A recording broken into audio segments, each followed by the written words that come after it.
క్రీస్తునాథుని యందు మిక్కిలిగా ప్రేమింపబడుతున్నటువంటి క్రైస్తవ బిడ్డలారా, దివ్యవాణిని వీక్షిస్తున్నటువంటి క్రైస్తవ కుటుంబాలారా, ఈరోజు మనందరము కూడా దేవుని యొక్క గొప్ప ఆత్మ శక్తిని గురించి తెలుసుకుందాం. యేసుక్రీస్తు ఏ విధంగా సైతాను శోధనను జయించాడో తెలుసుకోవటానికి ప్రయత్నం చేద్దాం. ప్రార్థన చేసుకుందాం. దయామయుడైనటువంటి ప్రభువా,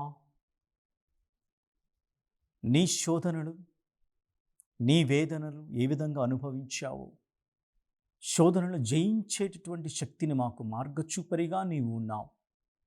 ఇదిగో ప్రభువా, మా జీవితంలో కూడా మేము కూడా శోధనలు జయించి కష్టాలలో, నష్టాలలో, ఇబ్బందులలో నిలకడగా క్రైస్తవ విశ్వాసాన్ని వెదజల్లేటటువంటి శక్తిని, బలాన్ని దయచేయమని, నీ ఆత్మచేత మమ్మల్ందరినీ కూడా అభిషేకించమని, మమ్మలను ఆత్మతో ఈ తపస్సు కాలంలో నడిపించమని, ఇవి నీ శిలువధారి అయినటువంటి నీ పాదమును అడిగి వేడుచున్నాము ప్రభువా.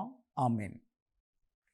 క్రీస్తునాథుని యందు మిక్కిలిగా ప్రేమింపబడుతున్నటువంటి విశ్వాసులారా, మనందరము ఒకసారి మత్తయి శుభవార్త 4వ అధ్యాయమును చూసినట్లయితే, యేసు సైతాను శోధన, ఈ అంశాలు మనం చూస్తూ ఉంటాం. అక్కడ మొదటి వచనంలో చూసినట్లయితే, అంతటా యేసు సైతానుచే శోధింపబడుటకై ఆత్మ వలన ఎడారికి కొనిపోబడెను. ఇంకా అక్కడ యేసుక్రీస్తు 40 రేయింబవళ్ళు ఉపవాసంతో గడిపిన పిమ్మట ఆయన ఆకలిగొనెను. మనం చూస్తూ ఉన్నాం. సాధారణంగా మనం మత్తయి శుభవార్తలో ఈ యొక్క 3 శోధనల గురించి మనం ధ్యానం చేస్తూ ఉంటాం. 4వ అధ్యాయము 1 నుంచి 11వ వచనం వరకు మనం చూసినట్లయితే, మరి సాతానుడు వెంటనే వచ్చి, నీవు దేవుని కుమారుడవైనచో ఈ రాళ్లను రొట్టెలుగా మార్చుకో, నీవు దేవుని కుమారుడవైనచో శిఖరము పై నుండి క్రిందకు దూకుము, అలాగే నీవు సాష్టాంగపడి నన్ను అనుసరింపుము, నీకు సమస్తమును ఇచ్చేదను. ఈ మొదటి 2 శోధనలు మనం చూసినట్లయితే, అక్కడ సాతానుడు ఏ విధంగా అంటుందంటే, నీవు దేవుని కుమారుడవైనచో ఈ రాళ్లను రొట్టెలుగా మార్చుము అని చెప్తూ ఉంది. అలాగే రెండవది కూడా, సైతాను ఆయన పరిశుద్ధ నగరములోని దేవాలయ శిఖరమును నిలిపి, నీవు దేవుని కుమారుడు అయినచో క్రింద దుముకుము, ఎలైనా ఇట్లు వ్రాయబడి ఉన్నది, నిన్ను గూర్చి దేవుడు తన దూతలను ఆజ్ఞ ఇచ్చెను, నీ పాదములైన రాతికి తగలకుండా నిన్ను వారు తమ చేతులతో ఎత్తుపట్టుకుందురు అని పలికింది. ఇక్కడ రెండు ప్రథమ శోధనలలో నీవు దేవుని కుమారుడు అయితే, ఇక్కడ ప్రాబ్లం ఏమిటి, సమస్య ఏమిటి అంటే, సైతానుడికి బహిర్గతం చేయాలి ఈయన నిజంగా దేవుని కుమారుడే. కానీ 3వ శోధనకి నామమాత్రంగానే అంత ప్రపంచాన్ని మొత్తం చూపించి, నీవు సాష్టాంగపడితే అన్నిటికీ నీకు సమస్తాన్ని ఇచ్చేస్తానని చెప్తూ ఉన్నాడు. అయితే ఇక్కడ మనం 3 శోధనలు చూస్తూ ఉంటాం. 4వ శోధన అనేటటువంటిది కూడా మనకు బైబిల్లో ఉంది. 4 అనే కాదు, సంఖ్య మనకి ముఖ్యం కాదు, కానీ ఇక్కడ వారి యేసు జీవితంలో అడుగడుగున శోధనలు వస్తూనే ఉన్నాయి. యేసుక్రీస్తుకి 3 శోధనలు సైతానుని యేసుని విడిచిపెట్టలేదు.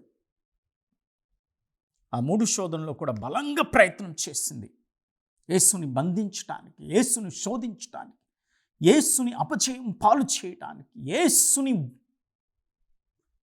తన తండ్రి చిత్తము చేయకుండా ఎంతగానో ఆటంకంగా సైతానుడు మారాడు. ఎలా మొదలు పెడుతున్నాడు అంటే, నీవు దేవుని కుమారుడు అయినచో అంటే, ఒక రెచ్చగొట్టేటటువంటి విధంగా సాతానుడు యేసుక్రీస్తుతో మాట్లాడుతూ ఉన్నాడు. మరి ఒక మారులో మనం చూసినట్లయితే, మత్తయి శుభవార్త 27వ అధ్యాయంలో మరి 40వ వచనాన్ని మనం చూసినట్లయితే, అక్కడ కూడా దేవాలయమును పడగొట్టి 3 దినములలో మరలా నిర్మించువాడా, నిన్ను నీవు రక్షించుకొనుము.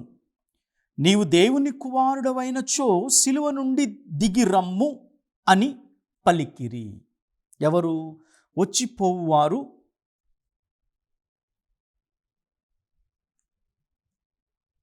యేసుక్రీస్తు సిలువ వేయబడినప్పుడు వచ్చిపోవు వారందరూ కూడా ఆయనను దూషించుచు అని వాక్యములో రాయబడి ఉన్నది. అంటే సాతానుడు ఆ యెరూషలేము పాస్కా పండుగకు దాదాపుగా యూదులు 1,00,000కు పైకు చిలుక ఉంటూ ఉంటుంది అక్కడ.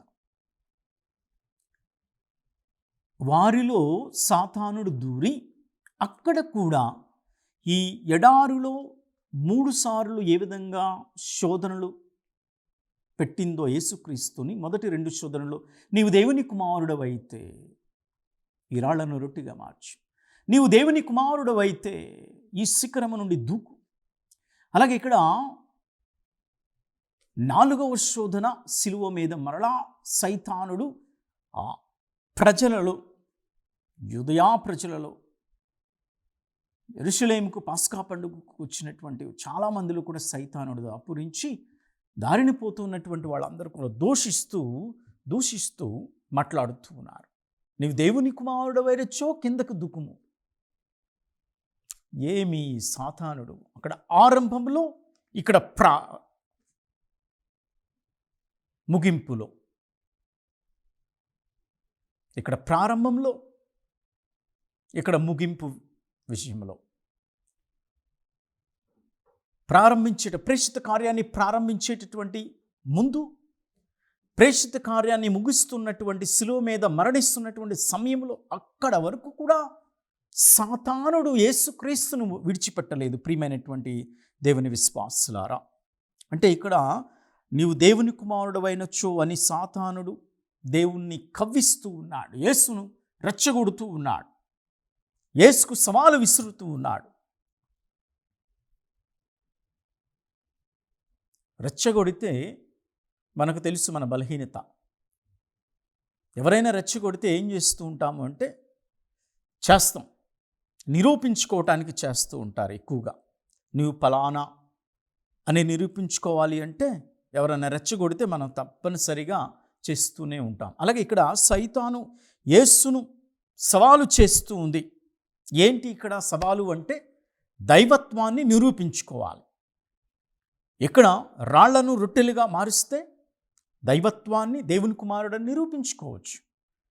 అలాగే ఎత్తైనటువంటి శిఖరము మీద నుండి దూకితే మరి దేవదూతలు వచ్చి కాపాడుతారు అని అన్నప్పుడు యేసుక్రీస్తు నమ్మకం ఉంది. అక్కడ దూకితే ఈయన దైవత్వాన్ని నిరూపించుకోవచ్చు, దేవుని కుమారుడని నిరూపించుకోవచ్చు. కానీ అశాస్త్రంగా పడితే సాతానుడికి ఇహలోకమైనటువంటివన్నీ కూడా ఇస్తానని చెప్తూ ఉన్నాడు సాతాను. తన తండ్రి ఇచ్చినటువంటి ప్రణాళిక వేరు. ఇక్కడ యేసుక్రీస్తుకు తన దైవత్వాన్ని, దైవకుమారుడు అని సాతాను ముందు నిరూపించుకోవలసినటువంటి అవసరం లేదు. అది ముఖ్యమైనటువంటి విషయం. అందుకనే మరలా కొన్ని విషయాలను ఆయన పాత నిబంధనలో ఇజ్రాయేలు ప్రజలు మోషే నాయకత్వంలో ఎడారిలో నడిపించబడినప్పుడు ఏ విధంగా పలు శోధనలు, అక్కడ ఆకలి వేసి ఆహారము లేక, నీరు లేక, అలాగే తర్వాత అవిధేయతతో దేవుని శోధించటం, అలాగే 3వ శోధన ఇజ్రాయేలు ప్రజలకు మరి అక్కడ ఒక కోడెదూడను, బంగారపు కోడెదూడను తయారు చేసి మోసే సినాయి పర్వతం మీద నుండి దిగి రావటం, 40 రాత్రులు 40 దినాలు మోసే సినాయి పర్వతం మీద దేవునితో ధర్మశాస్త్రాన్ని తీసుకురావటానికి జాప్యము కాగా వీళ్ళందరూ కూడా విగ్రహారాధన. ఇక్కడ కూడా యేసుక్రీస్తుకు 3వ శోధనలో కూడా అంతే. సాతానుని నాకు సాష్టాంగ నమస్కారం చేయి, నీకు అన్నీ ఇస్తానని చెప్తూ ఉంది సాతానుడు. మన జీవితంలో కూడా ఇటువంటి శోధనలు వస్తూ ఉంటాయి. అందుకని యేసుక్రీస్తు మరలా ద్వితీయోపదేశ కాండంలో కొన్ని విషయాలను కీర్తన విషయంలో, అలాగే సాతానుడు ఏ విధంగా కీర్తన గ్రంథం నుంచి తీసుకుంది, అలాగే మరలా 3వ శోధనలో మరలా దేవుడు దేవుని మాత్రమే ఆరాధించు అని 10 ఆజ్ఞలలో మొదటి ఆజ్ఞను సాతానుడికి చెప్తూ ఉన్నాడు. ఇవన్నీ కూడా చూసినట్లయితే ఎందుకు దైవత్వాన్ని నిరూపించుకోవటానికి రాళ్లను రొట్టెలుగా మార్చాలి? రాళ్లను రొట్టెలుగా మారిస్తే సాతాను యేసును శోధించినట్లే. అలాగే దైవశక్తిని అనగా సైతాను కోసం ప్రదర్శించటానికి సిద్ధంగా లేడు దేవుడు. సైతాను కోసం నిరూపించుకోవటానికి ఆయన సిద్ధంగా లేడు. అంటే సాతానుడు సరైనటువంటి సమయం కోసం ఎదురు చూస్తూ ఉంది. అందుకే ఇక్కడ రెచ్చగొడుతూ ఉంది. నీవు దేవుని కుమారుడు అయినచో ఈ రాళ్లను రొట్టెలుగా మార్చుకొని, దేవుని కుమారుడు అయినచో ఈ ఎత్తైన శిఖరము నుండి దూతలు నిన్ను కాపాడుతూ ఉంటారు. అలాగే అక్కడ శిలువ మీద వేలాడుతూ చనిపోయినటువంటి సమయంలో కూడా ఆ సాతానుడు ప్రజల్లోనికి వెళ్ళి, వాక్యములు మనం చూసాం మత్తయి సువార్త 27:40 మనుషులలో దూరి దూషించడం మొదలుపెట్టింది సైతాను. మరలా ఆలయాన్ని పడగొడతా అన్నావు కదా, ఆలయాన్ని పడగొట్టండి 3 దినాల్లో నిర్మిస్తా అన్నావు కదా, ఇప్పుడు నీవు దేవుని కుమారుడు అయితే క్రిందకు రా చూద్దాం అని మరలా అదే పదజాలముతో నీవు దేవుని కుమారుడు అయినచ్చు అని ఎడారిలో శోధనలో శోధించినటువంటి సాతానుడు మరలా శిలువ మీద ఆయన క్రిందకు రావాలి అంటే ఆ దైవ కార్యాన్ని నెరవేర్చడానికి సాతానుడికి ఇష్టం లేదు.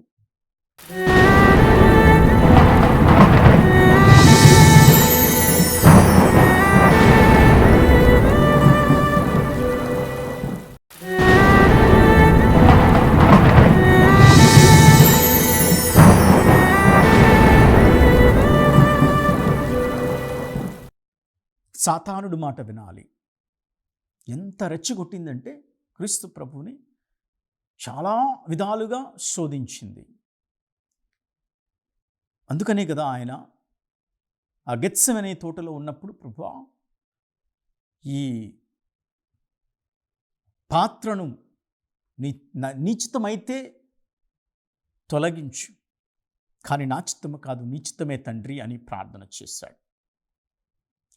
ఇప్పుడు యేసు కూడా ఒక అనువైనటువంటి అవకాశం కలిగింది.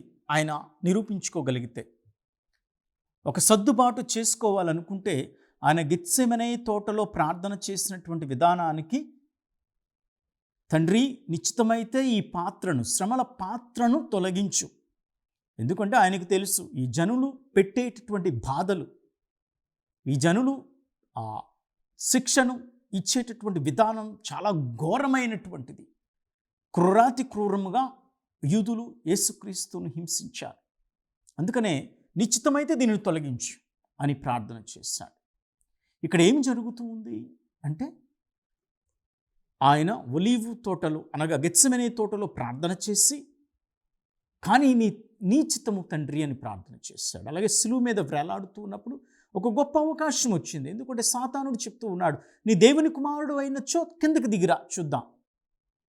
ఎందుకంటే ఇక్కడ ఉన్నటువంటి యూదులందరూ కూడా నిన్ను విశ్వసిస్తారు కదా. పాస్కా పండుగకు వచ్చినటువంటి యెరూషలేములో ఉన్నటువంటి యూదులందరూ కూడా నువ్వు క్రిందకు వస్తే హింసల నుంచి కాపాడుకోగలిగితే అందరూ నీవు దైవ కుమారుడని విశ్వసిస్తూ ఉంటారు. ఇందులో ఏంటి సమస్య? యేసుక్రీస్తు గెత్సెమనే తోటలో ప్రార్థన చేసినటువంటిది అదే కదా. ఈ శిలువ మోయకూడదు, ఈ పాత్ర నాకు కష్టంగా ఉంటుంది తండ్రి, ఆయన నీ ఇష్టం. ఇప్పుడు అవకాశం వచ్చింది యేసుక్రీస్తు, కానీ వినియోగించుకున్నాడా? ఆయనకు అవసరమైతే వెంటనే శిలువ క్రింద దిగి వచ్చి సాతానుడు ఓడించేటటువంటి వాడే. కానీ అది తాత్కాలికమైనటువంటి ఓటమి. కానీ ఆయన కిందకు దిగినట్లయితే దాదాపు 1,00,000 యూదులు మాత్రమే ఆ పాస్కా పండుగకు వచ్చినటువంటి వాళ్ళు చూసి విశ్వసించేవాడు. కానీ ఆయన మరణాన్ని సిద్ధపరుచుకుని తనను తానే ఒక స్వీయ బలిని అర్పించుకున్నాడు. పాస్కా గొర్రె పిల్ల స్థానంలో. పాత నిబంధనలో బలి ఇచ్చేటటువంటి యాజకుడు వేరు, బలి వస్తువు వేరు. అందుకని మోషే ద్వారా అక్కడ యాజక క్రమాన్ని కూడా ఆయన ఏర్పాటు చేసి ఎవరెవరు ఆ దేవునికి దహన బలులు అర్పించాలి, అహరోను, లేవియా యాజక క్రమంలో ప్రతి ఒక్కరూ కూడా దేవునికి ఆ వంశాన్ని సంసిద్ధపరుచుకున్నాడు దేవుడు. ఇక్కడ నూతన నిబంధనలో ఈయన యేసుక్రీస్తు ఎన్ని శోధనలు వచ్చినా, ఎన్ని ఇబ్బందులు వచ్చినా, ఎన్ని ఇక్కట్లు వచ్చినా ఆయన మరి ఒక స్వీయ బలిని అర్పించుకోవటానికి సంసిద్ధంగా ఉన్నాడు. తాను జన్మించినటువంటి తరువాత 40వ ఏట ఆలయంలోనికి వెళ్ళాడు యెరూషలేముకి. తర్వాత మరలా 12 సంవత్సరాలు దాటిన ప్రతి యూదుడు కూడా ఈ పాస్కా పండుగకు వెళ్ళాలి, ఆనవాయితీగా చేసుకోవాలి. అలాగే తను 30వ ఏట ప్రేషిత తండ్రి రాజ్యాన్ని స్థాపించడానికి సిద్ధమైన కాడ నుంచి కూడా శిష్యులతో వెళుతూ ఉన్నాడు. ఇప్పుడు ఆఖరి పాస్కా పండుగకు ఏం చేస్తూ ఉన్నాడు?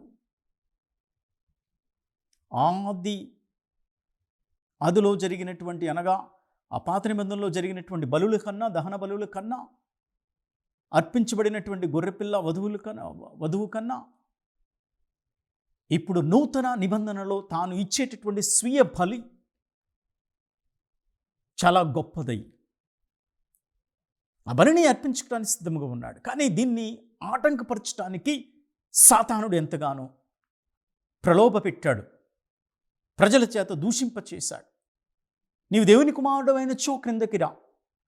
అక్కడ ఎడారిలో శోధనలు మనం చూస్తున్న మత్తయి సువార్తలో 4వ అధ్యాయంలో 3 శోధనలు.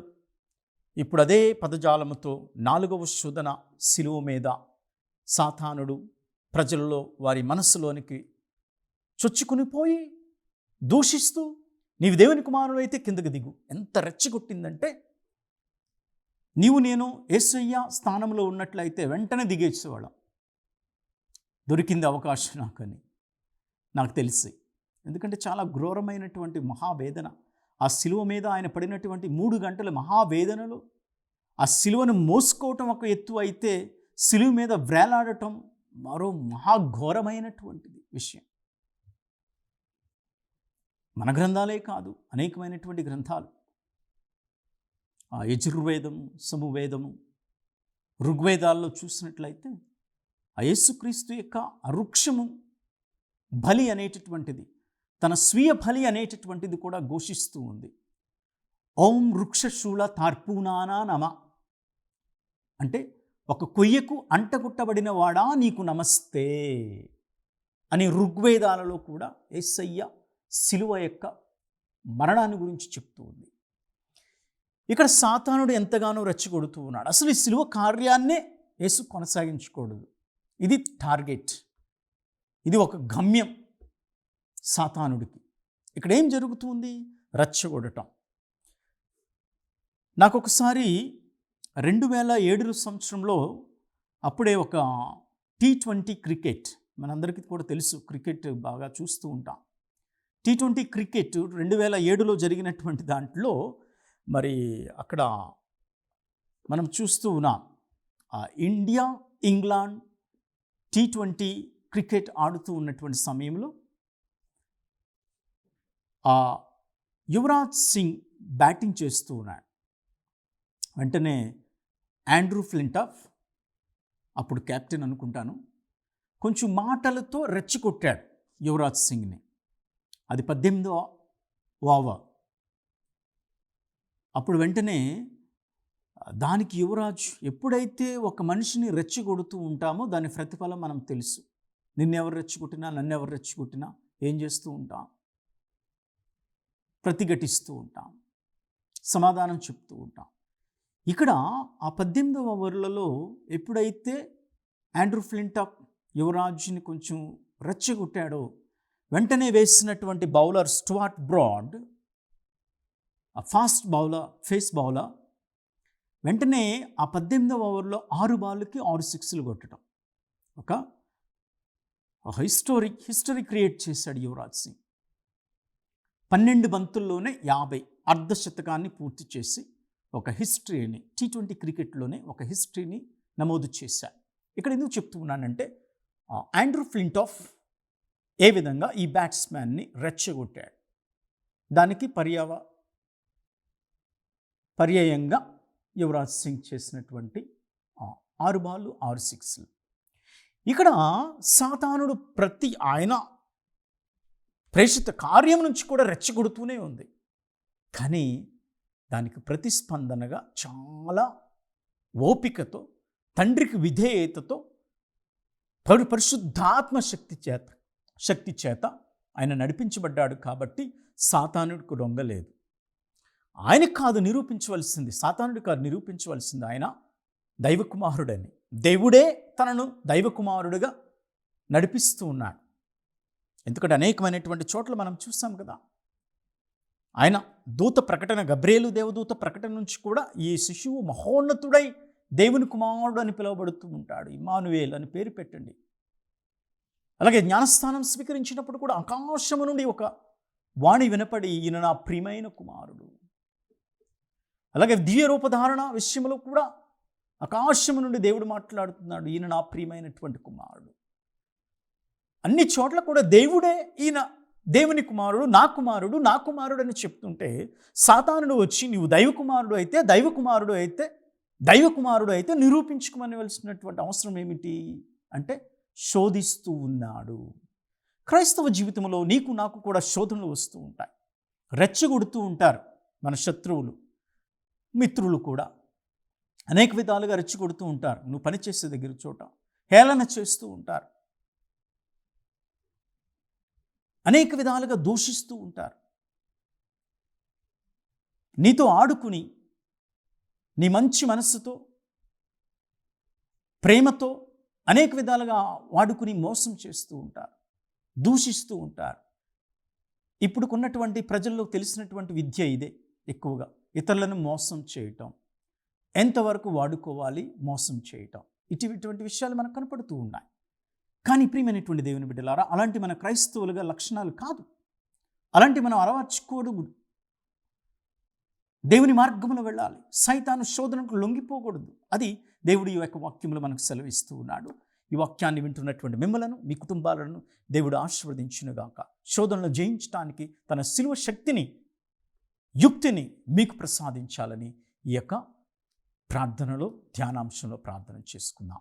పితా, పుత్ర, పవిత్ర ఆత్మ నామమున ఆమేన్.